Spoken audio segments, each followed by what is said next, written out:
Vignoc. C'est par là qu'on va. Bon, on a de la chance, il fait beau.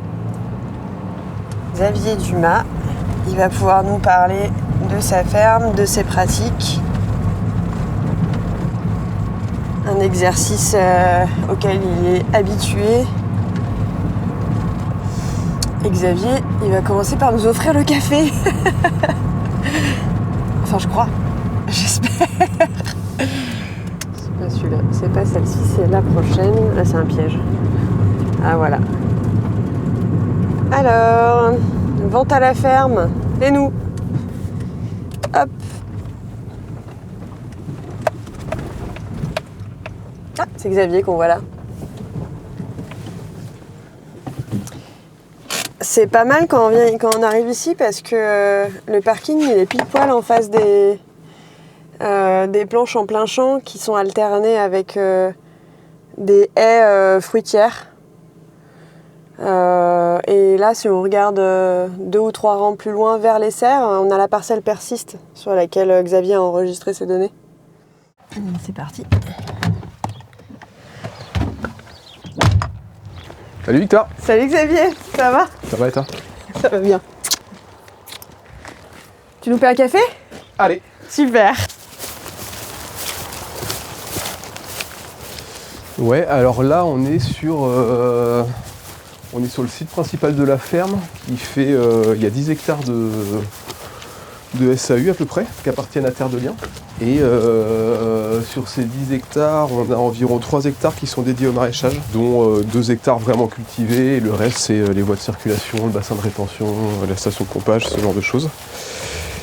Et les serres, il y a 3500 m² de serres. Et le reste des surfaces, c'est pour les grandes cultures. Donc on a une rotation avec du blé, du colza et des couverts végétaux. Et ensuite on a environ 7 hectares un peu plus loin qui servent pour les rotations des grandes cultures aussi. Et si tu nous racontes un peu l'histoire de la ferme. Donc nous on s'est installé il y a 11 ans sur la ferme, fin 2013. On a repris une ferme qui était en polyculture élevage laitier conventionnel. Donc c'est le système qui est très classique dans le secteur. Moi, avant de m'installer, j'ai fait une formation d'ingénieur agricole et j'ai travaillé pendant 4 ans au sein d'un lycée agricole pour coordonner des expérimentations en maraîchage et en horticulture bio pour finalement m'installer en 2013.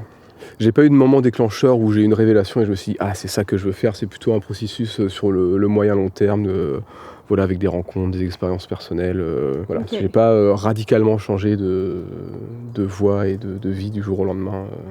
Au niveau des structures, au niveau juridique sur la ferme, on a un GAEC, donc le GAEC Biotope, celui qui a été créé il y a 11 ans, dans lequel il y a 4 personnes à travailler, donc 3 associés, Adeline, Olivier et moi, et une salariée, Charlotte.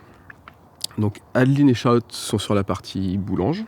Olivier et moi, on est sur la partie marèche. Et Olivier passe une partie de son temps sur les grandes cultures, le stockage tri des céréales et la meunerie. Donc ça représente à peu près 20% de son temps à la louche. Par contre, sur la commercialisation, tout est mis en commun. Donc en gros, on fait un créneau de vente une fois toutes les 2 semaines. Donc le fait d'être en collectif, ça permet d'avoir un temps de vente par personne qui est très léger et supportable, et du coup c'est pas du tout une contrainte. Et puis après il y a les outils les moyens de production qui sont mis en commun sur la mécanisation, le matériel de vente, le bâtiment où on a le local de vente, les espaces de stockage. Tu nous présentes comment vous fonctionnez en commercialisation, chiffre d'affaires bâti. Ouais, alors sur la commercialisation, on est en grande majorité en vente directe. On est à peu près à 3 quarts de vente vraiment directe. Donc nos ventes directes, c'est une vente à la ferme et un petit marché de plein vent dans une commune qui est pas très loin. Et puis le reste des ventes, ça reste du circuit court. Donc on bosse avec des épiceries, des magasins à la ferme chez des collègues. Et puis quelques collègues aussi qui font de la transformation de légumes lactofermentés, de traiteurs, des choses comme ça. Donc ça c'est c'est notre système de commercialisation, c'est celui-ci. Et en maraîchage, ça représente environ 90 000 € de chiffre d'affaires pour deux UTH sur le maraîchage. On est deux associés sur le maraîchage. Et donc pour ce résultat-là, on travaille en moyenne 35 heures par semaine. Alors c'est une moyenne annualisée, on bosse plus au printemps-été que l'hiver bien sûr. On ne travaille pas le week-end, on est à entre 4 et 5 semaines de congés par an. Et on se paye au SMIC, donc on se paye 1 400 € net par mois à peu près. Au niveau du parc matériel, on a un tracteur pour le maraîchage, donc c'est un 75 chevaux, 4 roues motrices. Un truc qui est hyper important dans le parc matériel, c'est que tout est outillé en triangle d'attelage.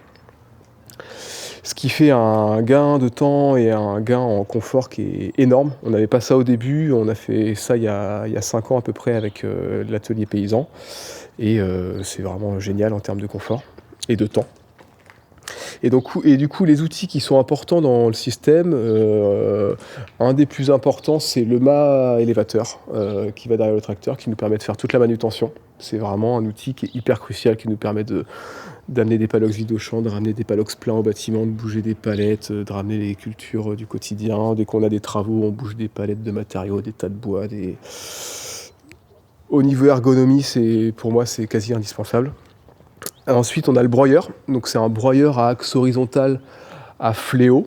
Une petite hersétrie, hein, c'est un vieux coucou qui est pas très... C'est pas une hersétrie très fine avec des petites dents qui ont chacune un ressort et tout. C'est un truc assez vieux et costaud, mais elle nous permet de faire du désherbage sur les cultures qui sont sur sol nu, donc patates, poireaux. Elles nous permettent d'incorporer toutes les semences de couverts végétaux. Vu qu'on sème à la volée manuellement, avec ce petit passage-là, on incorpore les graines à 3 à 4 cm de profondeur. Et puis, avec cet outil-là, on fait aussi des préparations de lits de plantation, on va dire, pour toutes les cultures qu'on implante sur toile tissée, style salade, oignon. Et donc, on passe un coup de hersétrie avant l'implantation de la toile tissée. Comme ça, on ameublit la terre sur quelques centimètres et ça fait que les mottes, elles sont vachement plus faciles à implanter. Du coup, on a détourné un outil de désherbage en outil de travail du sol. Donc, ça reste du travail du sol hyper soft. Un rouleau qui nous sert pas mal aussi, donc là en l'occurrence c'est un rouleau cross-kill, mais ça nous sert à venir plomber des semis, à venir rouler aussi après la préparation d'un lit de semences ou de plantation pour bien rappuyer, bien niveler en surface. Et donc c'est assez agressif, ça vient vraiment, si on a des mottes en surface et tout, avec ça on peut préparer un lit de semences presque, ça vient éclater les mottes. Une vieille planteuse, un vieux coucou qui nous sert à planter les patates. Hyper simple, hein, un soc, des roues de rappui qui referment le sillon. Notre sous-soleuse, dont on parlait, donc une sous-soleuse avec des dents droites à 3 dents. Tac. On a une récolteuse à patates, qui nous sert uniquement pour les patates. Donc ça c'est notre bineuse buteuse, donc c'est une bineuse guidée, donc il y a quelqu'un derrière avec un guidon pour avoir un binage qui est précis. Et là on a la pailleuse qui nous permet donc on pose un roundballer dedans et ça permet de dérouler le roundballer et on a un système de peigne derrière qui viennent foisonner la paille. On a normé tous nos outils pour travailler, vu qu'on est en planche permanente, tous nos outils sont normés sur la largeur d'une planche. Et on ne veut pas que l'encombrement de l'outil dépasse la largeur de la planche, comme ça on peut travailler une planche indépendamment de ce qui est à côté. Et il y a aussi la problématique des serres où faut pouvoir passer sur la planche qui est à côté des poteaux sans arracher les poteaux, quoi. Okay. Donc quand on avait des outils plus larges, on a tout coupé, réadapté pour que l'outil dépasse pas du tracteur, quoi. Si le tracteur passe, l'outil passe sans rien arracher. Xavier, si tu devais décrire ton système en quelques phrases, si tu arrives à le résumer, tu nous le présenterais comment ? Alors, on a un système maraîcher qui est du maraîchage très diversifié, on va dire, en circuit court. Voilà, ça c'est un peu le grand chapeau. Et après, en termes de pratiques agricoles, on s'inscrit dans la mouvance MSV, maraîchage sur sol vivant. Donc il n'y a pas une philosophie de pratique. Donc l'idée c'est de travailler avec les mécanismes naturels de fertilité des sols.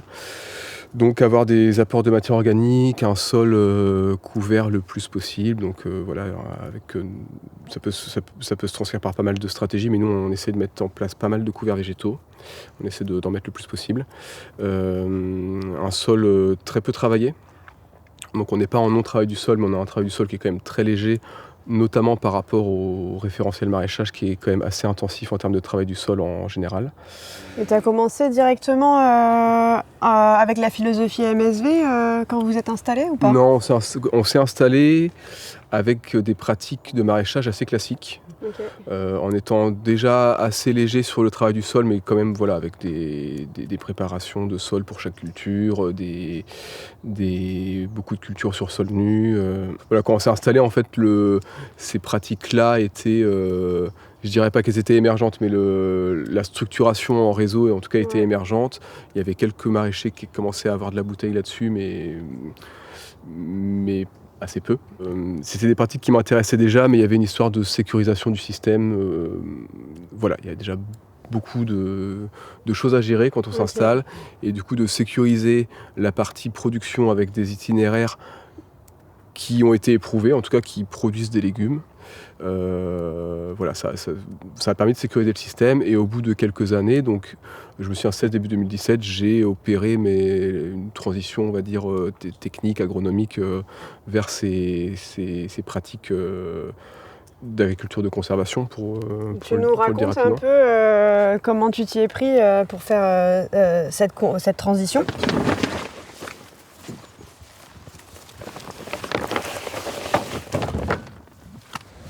Fin 2016, début 2017, là, en gros, c'était un moment où ça faisait 3 ans et demi qu'on s'était installé. Économiquement, ça commençait à être relativement confortable. Je commençais à bien gérer mon temps de travail.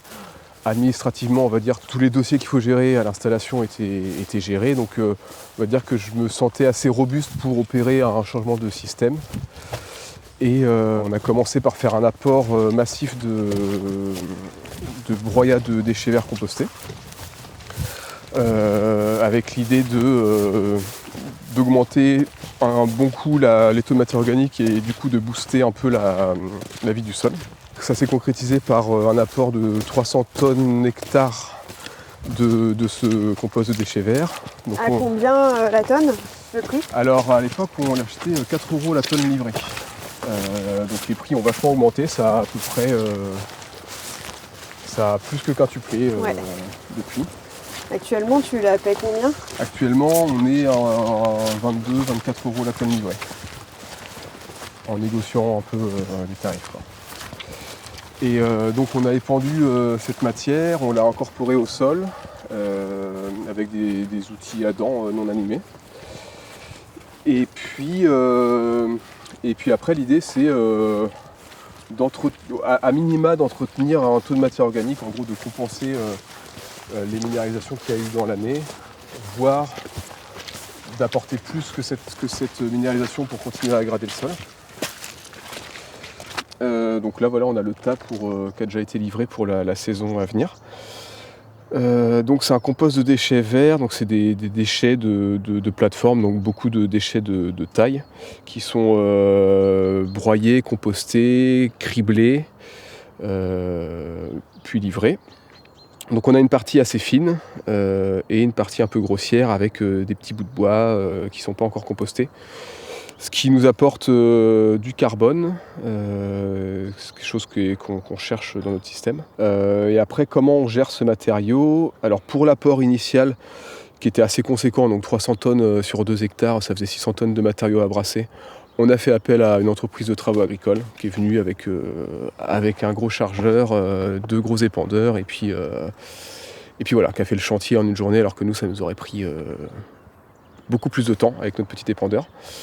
Ensuite, on l'a incorporé avec notre cultibut. Donc c'est un outil avec une espèce de cultivateur avec des dents non animées et puis des disques derrière qui nous ont permis de reformer nos planches, parce qu'on travaille en planche permanente.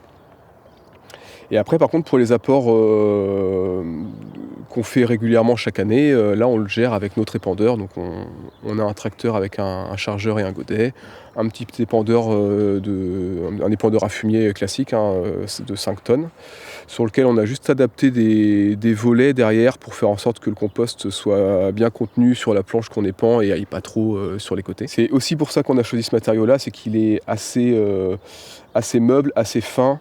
On peut l'épandre, on peut le charger avec un godet, on peut l'incorporer avec des outils à dents ou des outils animés si on veut. On peut faire du binage dessus.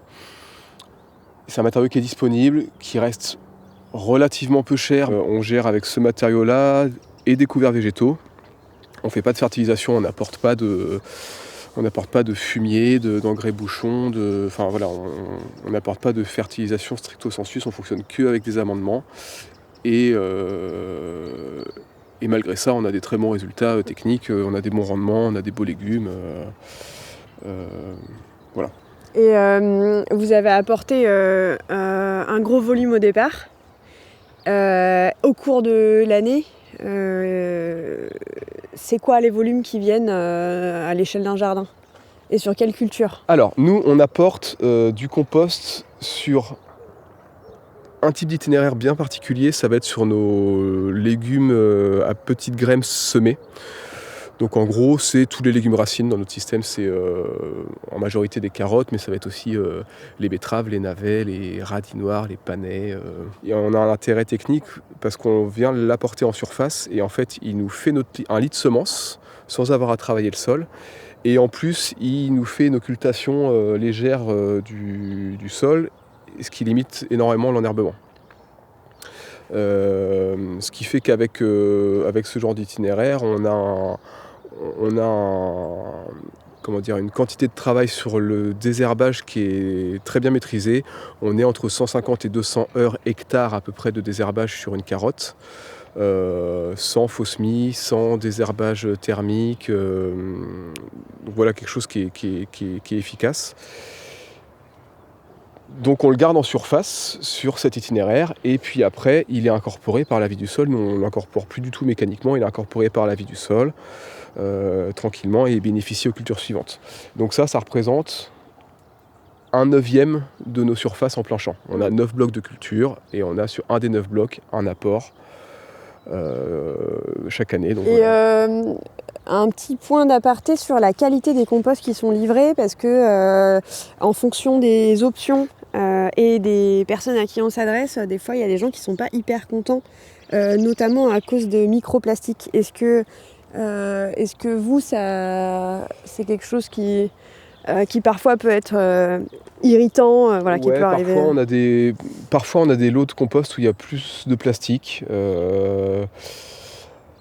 Alors vu qu'on le met en surface sur des légumes où on fait pas mal de passages manuels pour venir désherber, quand on désherbe, on chope les petits bouts de plastique et puis on les met dans une poche qu'on vient vider dans la poubelle à la fin de la journée. Après il y a toute la partie microplastique qu'on voit pas. Ouais. Donc ça on ne saura pas. Donc ouais, c'est clairement une des limites de cet usage-là. Tu l'as peut-être dit, mais en une année, vous commandez combien de tonnes? Alors on apporte, on se fait livrer 2 semis par an et c'est environ 28 tonnes, 27, un petit 30 tonnes par semis. Donc ouais, c'est un petit 60 tonnes.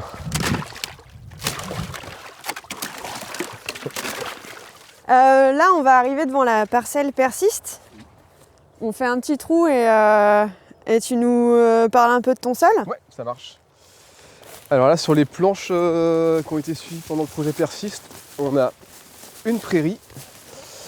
On a une prairie temporaire qui est intégrée dans notre rotation pour couvrir le sol, apporter de la matière organique, structurer le sol. Hop, Donc on a un sol limoneux ici, donc c'est du limon éolien assez profond, enfin très profond, environ 1,50 m de profondeur de sol. On est sur 70% de limon, avec majoritairement du limon fin, vu que c'est du limon éolien. 15% d'argile, 15% de sable à peu près. Un pH qui est à peu près neutre, un petit peu moins de 7. Et là on voit, donc je viens de faire un petit profil sur une trentaine de centimètres, tiens, un petit ver de terre qui est même pas au repos là, qui est encore en activité. C'est pas assez froid. Ouais. Donc on voit bien, donc c'est un truc qui est assez typique des sols peu travaillés avec des apports de matière organique. On a un horizon de surface qui est plus foncé, avec toute la litière des apports qui est un peu accumulée. C'est pas si flagrant que ça sur notre ferme parce qu'on fait quand même du travail du sol un petit peu, donc la matière est incorporée. Mais voilà, on a cet horizon de surface qui est plus foncé avec c'est vraiment hyper grumeleux, hyper tendre. On a des vers de terre qui sont en activité, on a plein de racines, il y a de la micro et de la macro porosité dans tous les sens là. Et puis à environ 25-30 cm, on a une transition qui est relativement franche avec une partie qui est beaucoup plus minérale. Donc voilà, quand on part du haut, c'est beaucoup de matière organique, assez foncé. On a un petit gradient jusqu'à 25-30 cm et à 25-30, c'est beaucoup plus clair, beaucoup plus minéral. Et en fait, cette profondeur correspond à peu près au passage des outils les plus profonds qu'on peut faire. Donc ça va être la profondeur d'incorporation de la matière organique au début et puis des passages éventuellement de lame souleveuse quand on récolte les carottes, des choses comme ça. Et il y avait une semelle sur toute la ferme quand vous êtes arrivé ? Ouais. On s'est installé avec une semelle de labour qui était à 35-40 cm de profondeur, donc assez profond, vraiment uniforme partout sur la ferme. Donc on imagine que c'est un vieux labour, un labour qui a été fait avant qu'on s'installe, en tout cas dans des conditions assez humides. On a mis un peu de temps à s'en rendre compte parce que déjà avec 35-40 cm de sol patassé, on fait des choses intéressantes. Mais voilà, depuis quelques années, on a intégré un sous-solage dans notre rotation pour casser cette semelle de labour et essayer d'avoir un fonctionnement du sol encore plus performant en termes d'enracinement, de fonctionnement hydrique du sol. Et le sous-solage, vous l'avez fait quand dans l'histoire de la ferme et à quelle période ? Alors le sous-solage, on le positionne après la récolte des pommes de terre. Donc on le fait à ce moment-là parce que notre itinéraire pommes de terre, c'est un des itinéraires qui est le plus bouleversant pour le sol dans notre système.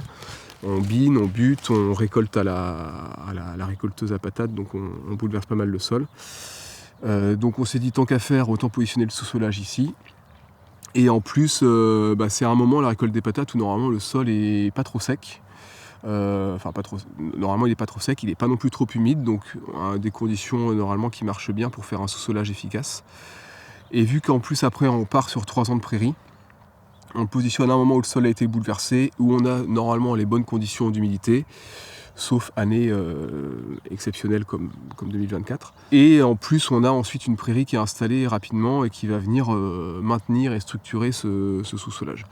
Et on a vu quand même, notamment avec les suivis qui ont été faits avec Persist, on a vu un impact de ce sous-solage. On a des relevés avant et après le sous-solage. Et clairement en termes de compaction du sol, en termes d'activité microbiologique, d'enracinement, ça permet vraiment d'approfondir l'horizon qui est intéressant.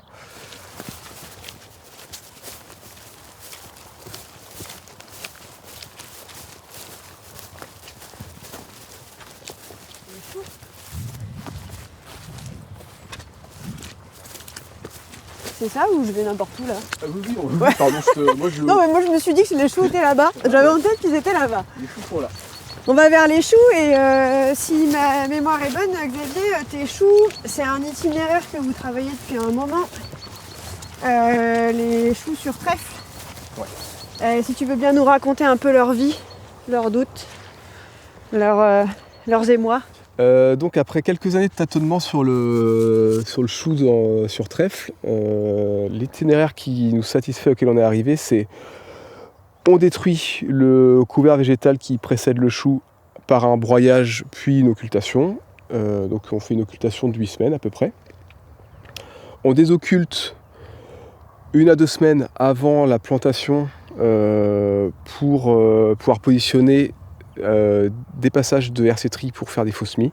Ça nous permet de détruire un peu les adventices qui ont pu germer pendant l'occultation pour faire un peu place nette le plus possible pour le trèfle.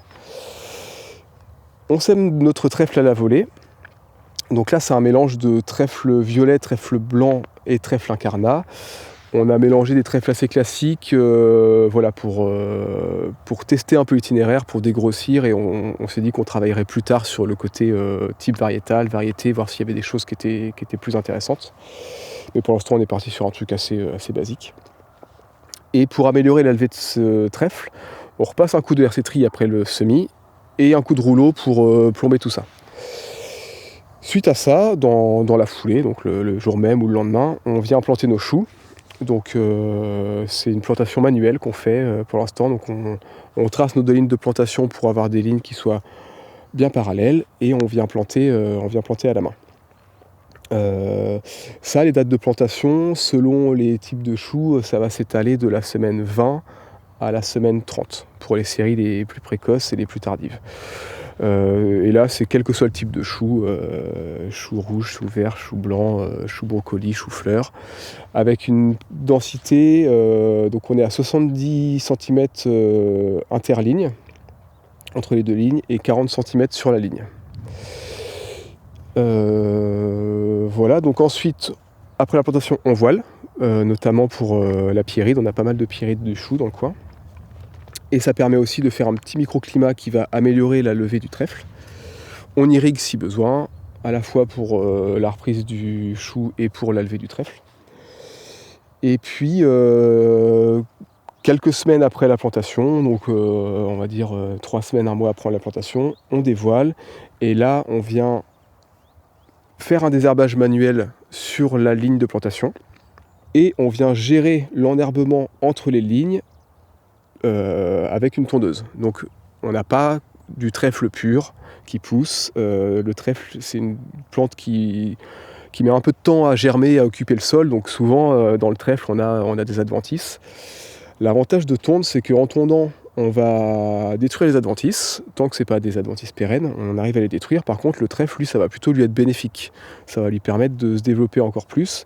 Donc avec cette tonte, on vient faire place nette, et on vient, au bout de 2-3 tontes, selon les séries, selon les années, on arrive à avoir un trèfle qui est quasiment pur, même en partant d'un truc qui est assez sale au début. Donc là, il y a un peu de l'expérience à avoir, de se dire, ok, de quoi on peut partir en termes de salissement du sol pour arriver à un trèfle pur. À quel moment je détruis mon trèfle pour en réimplanter, à quel moment je me dis que c'est ok, je peux y aller en faisant de la tonte, quoi. Vu qu'on a des petites surfaces, on tond avec une petite tondeuse thermique de jardinier, qui nous permet de passer entre les lignes de plantation. Et ça marche assez bien. Là, en gros, ça nous prend 5 minutes pour tondre un art, pour tondre 100 mètres carrés. Donc c'est assez rapide, sachant qu'on le fait entre 2 et 3 fois selon les séries. Voilà, et puis après, on se retrouve avec des choux à récolter, avec un couvert de trèfle vivant. Donc une fois, là, c'est la parcelle sur laquelle on est, on voit, les choux ont été récoltés, il y a encore des petits trognons de choux rouges. Et puis, on a un trèfle qui n'est pas complètement pur, mais on a en tout cas un sol qui est couvert. La culture n'est pas encore récoltée, que le sol est déjà couvert, donc ça règle le problème de la couverture du sol pendant l'hiver.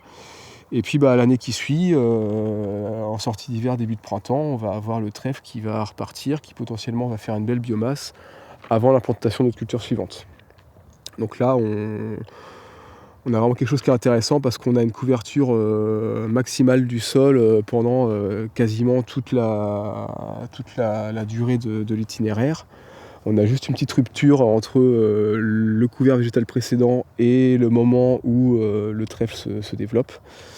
Et donc voilà, on capte tout le soleil qui tombe sur le sol et fait de la photosynthèse. Enfin, on a une production de biomasse in situ, avec en plus un trèfle qui va être intéressant en termes de fertilité pour la culture suivante. Donc on en est vraiment content. Ça reste, il y a des choses qui restent à améliorer, il y a des choses qui restent à caler, mais c'est vraiment une piste qui nous... Enfin c'est plus qu'une piste, hein. On fait tous nos choux comme ça maintenant de toute façon. Donc c'est vraiment intéressant. Et là en rendement, vous avez quoi Est-ce que tu as une comparaison aussi avec la précédente façon de faire du chou? On a les mêmes rendements. Okay. On a les mêmes rendements. La variable qu'on va avoir, ça va être plutôt l'année climatique, quoi. Enfin l'année météorologique plutôt. Donc là cette année les choux n'étaient pas énormes, mais vu qu'il faisait froid on avait aussi moins de minéralisation. Mais clairement on n'a pas de... On ne constate pas de concurrence du trèfle vis-à-vis du chou. Ça nous satisfait complètement. C'est combien le rendement? Là, en l'occurrence, sur ces choux-là, je sais pas. Je mesure pas les rendements du chou de manière précise. Tu disais, bon, il y a encore des petites choses à régler, comme quoi? Alors, dans les choses à améliorer, c'est la gestion de l'enherbement sur la ligne de plantation. Parce qu'entre les lignes, on passe la tondeuse, mais sur la ligne, c'est un peu plus compliqué vu qu'il y a des choux. Donc voilà, il y a des choses à travailler. On n'a pas de piste précise, mais voilà, il y aurait des choses à imaginer là-dessus. Travailler sur les variétés de trèfle, là on n'est pas encore... Il y a deux stratégies possibles, c'est soit on choisit un trèfle qui pousse pas trop, qu'on va pouvoir tondre moins souvent, qui va être moins concurrentiel en termes de notamment pour la lumière, pour le chou, ou alors à l'inverse choisir des trèfles qui font de la grosse biomasse, assumer de devoir faire plus de tonte, mais avoir plus de production de biomasse sur place. Voilà, on n'est pas encore clair là-dessus pour quelle stratégie on va opter. Ça va peut-être dépendre du type de chou. Enfin voilà, vu qu'on a plusieurs trèfles possibles, plusieurs dates d'implantation, plusieurs variétés de choux. Voilà, on a plein de choses possibles à tester et voilà, on en a encore pour quelques années avant d'arriver à un truc qui soit complètement satisfaisant. Vous avez testé d'autres façons de faire aussi qui vous ont pas convenu. Est-ce que tu peux brièvement en parler? Ouais, alors quand on a commencé à travailler sur le trèfle vivant dans du chou, on implantait le trèfle plutôt lors du dernier désherbage du chou, un peu comme on fait sur le poireau, donc une implantation beaucoup plus tardive. Souvent le trèfle il galérait un peu à s'implanter parce que le chou étant déjà développé, ça faisait beaucoup de concurrence pour le trèfle, il y avait trop de concurrence notamment pour la lumière. Donc le trèfle il galérait un peu à s'implanter. On avait la moitié des graines qui se retrouvaient dans le chou, qui germaient entre les feuilles de chou, donc ça servait pas à grand chose. Et puis il y avait quand même toute une partie de l'itinéraire chou où le trèfle n'était pas en place, où le sol était nu. Donc voilà, on a testé ça, c'était pas satisfaisant. On a testé de planter le chou et d'implanter le trèfle dans la foulée. Mais ce qui fait qu'on ne pouvait pas passer notre coup de RC tri, notre coup de rouleau pour améliorer l'implantation du chou. Donc juste de faire l'inverse, au final, en termes de date d'implantation, ça ne change rien, mais ça nous permet de semer un trèfle en plein de manière beaucoup plus simple. Voilà, c'est un peu les modalités qu'on a testées. Et vous avez testé de planter le chou dans le trèfle vivant? Pas encore, parce qu'on n'a pas eu l'opportunité dans les rotations. En fait, pour pouvoir planter du chou dans du trèfle vivant, il faudrait que l'année d'avant, on puisse implanter un trèfle derrière notre culture, et vu que ce qui précède dans la rotation, c'est les légumes racines, donc avec des carottes, des panais, des choses qui sont récoltées un peu trop tard pour pouvoir implanter un trèfle de manière satisfaisante. Voilà, c'est quelque chose ce qu'on va tester de faire, par contre, c'est de planter des poireaux dans du trèfle vivant, parce que derrière les choux, on a les poireaux. Donc on va tester, hein, on va sûrement se prendre une grosse veste, mais ce serait dommage de ne pas le faire, on a du trèfle. Dommage de pas le faire, ouais. Donc voilà, il y a des choses à faire et puis il y a d'autres collègues qui bossent là-dessus. Enfin, il y a plein de choses encore à imaginer. Eh ben, c'est super, on reviendra pour la veste alors. Et là, donc dans Persis, on a pu enregistrer des données. Je propose que tu nous parles de ton itinéraire du poireau. Ça te va? Parlons du poireau. Parlons du poireau. Alors pourquoi je te dis de parler du poireau? Parce que ça faisait partie d'un des itinéraires qui était suivi dans Persist.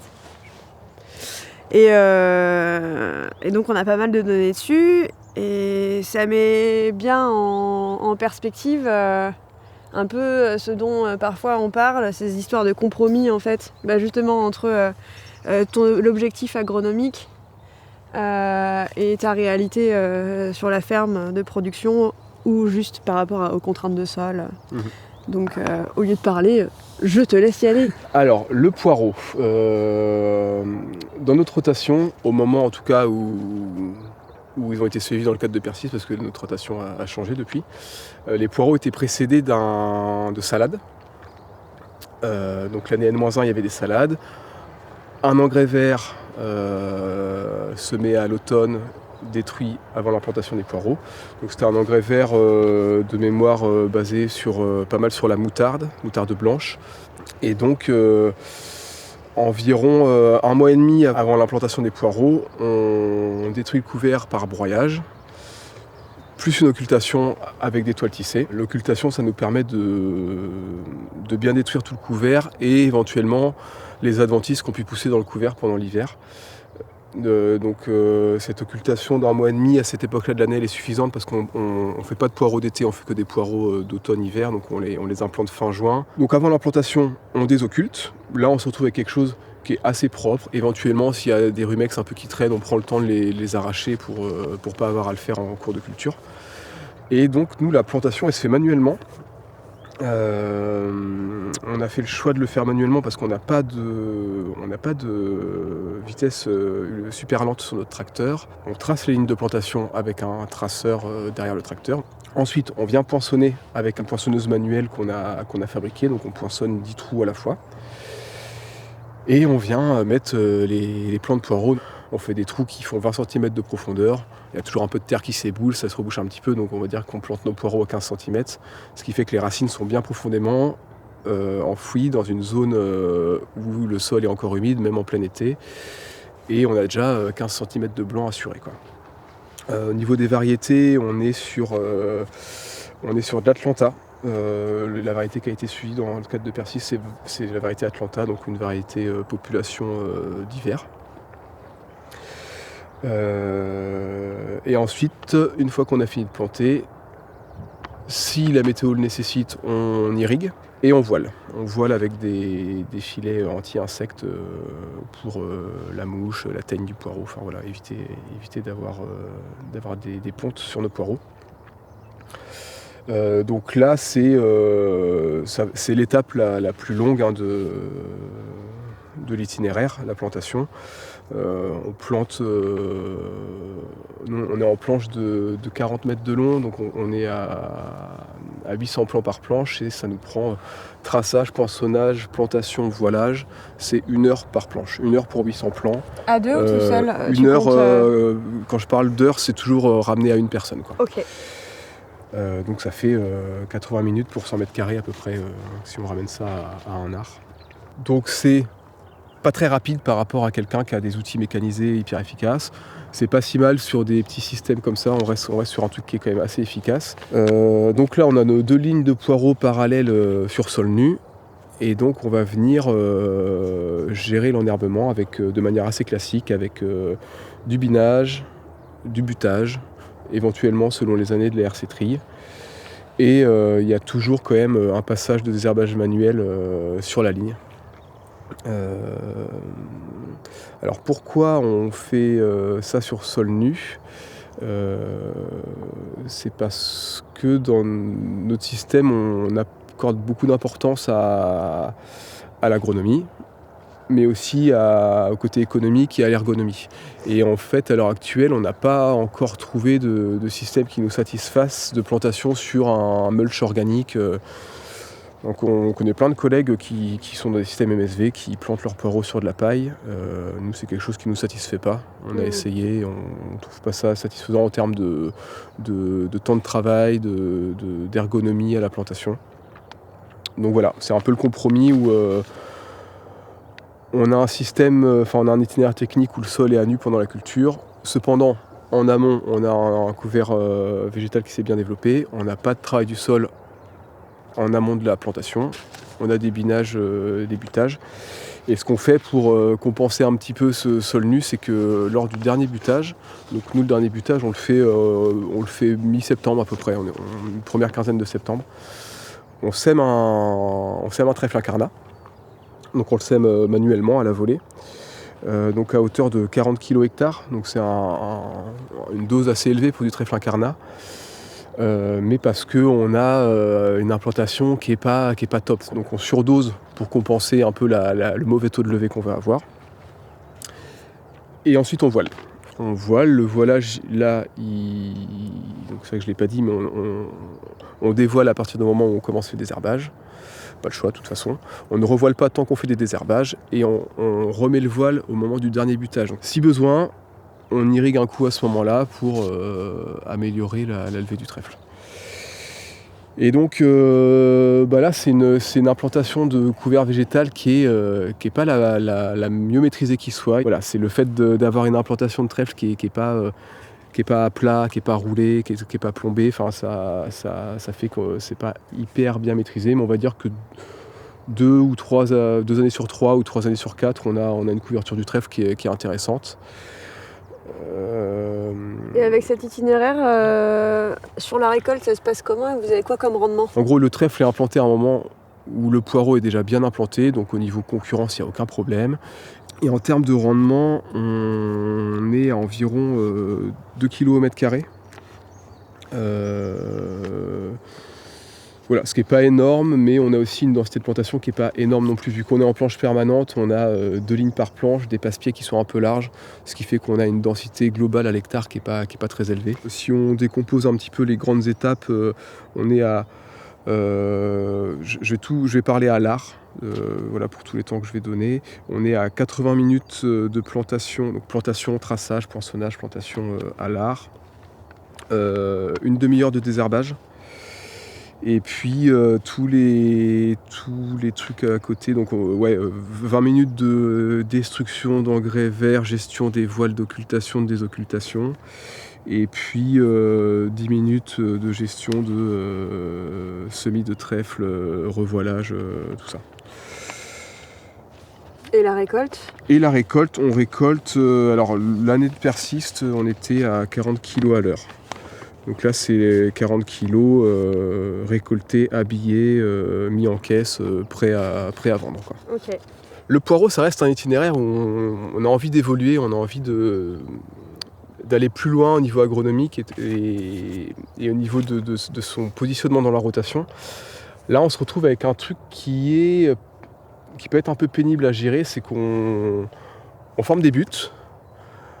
Vu qu'on a un trèfle incarnat dans nos buts, les buts se tiennent bien et restent structurés tout l'hiver. Donc ce qui est assez intéressant, ça veut dire que notre sol est structuré, quoi. Par contre, l'année d'après, on se retrouve obligé de casser des buts pour retrouver une planche à plat.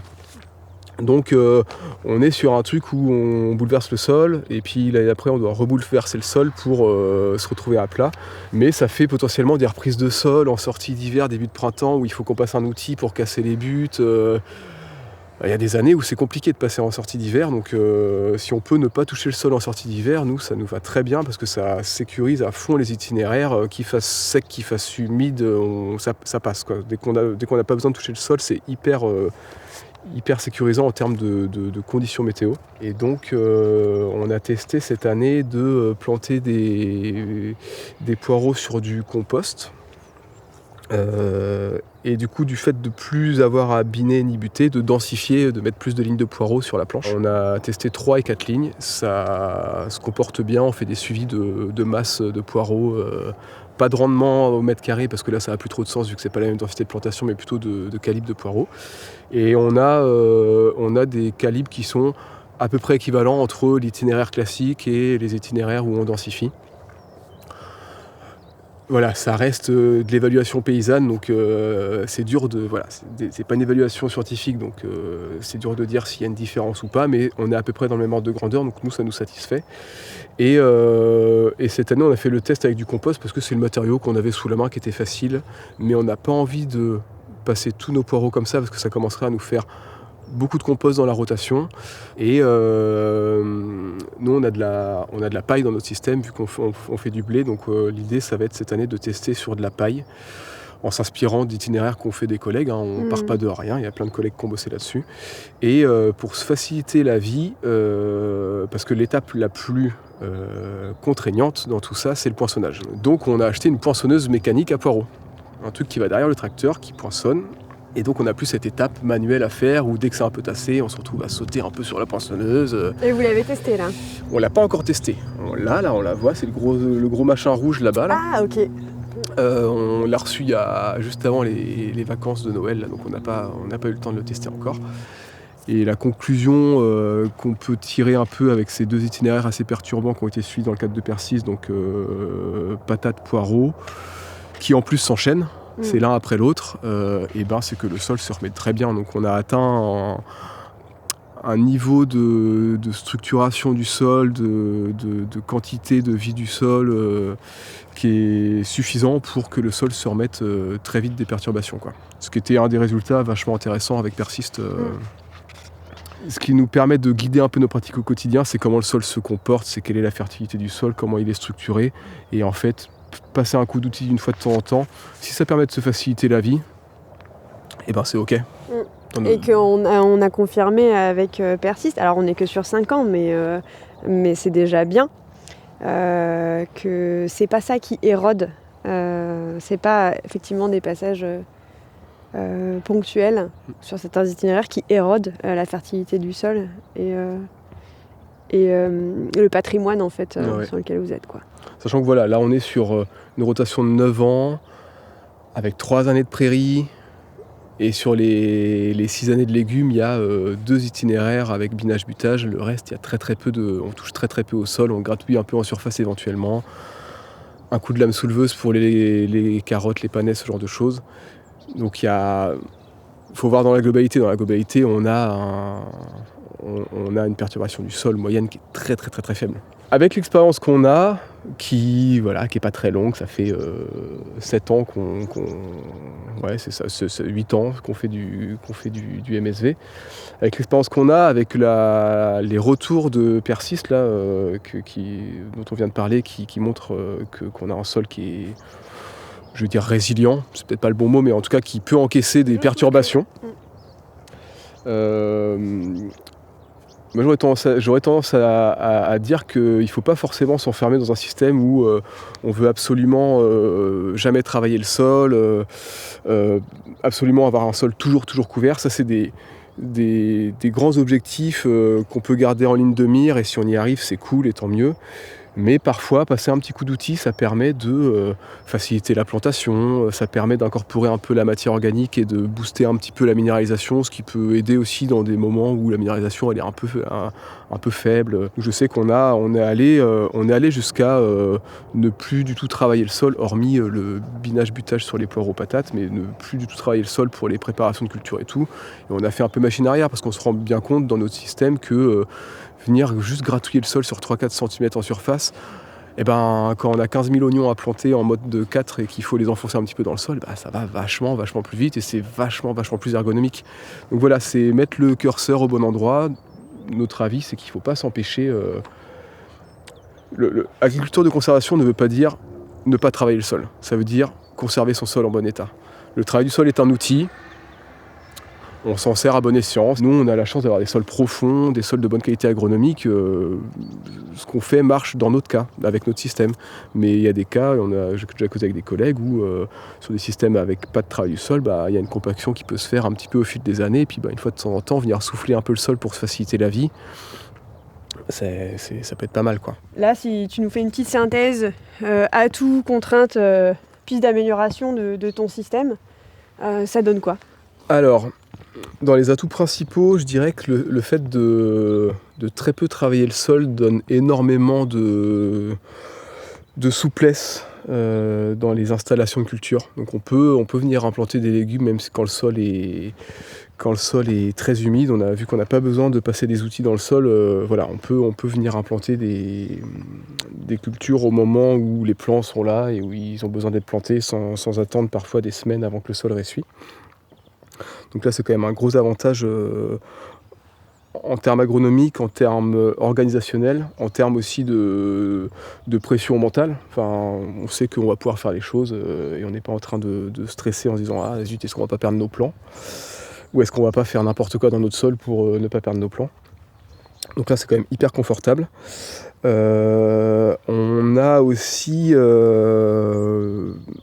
c'est quelque chose qui est un peu dur à évaluer, il faudrait le voir sur le long terme et évaluer le système plus dans sa globalité, mais j'ai le sentiment quand même que la mise en place de ce système joue une part importante dans la diminution de notre temps de travail.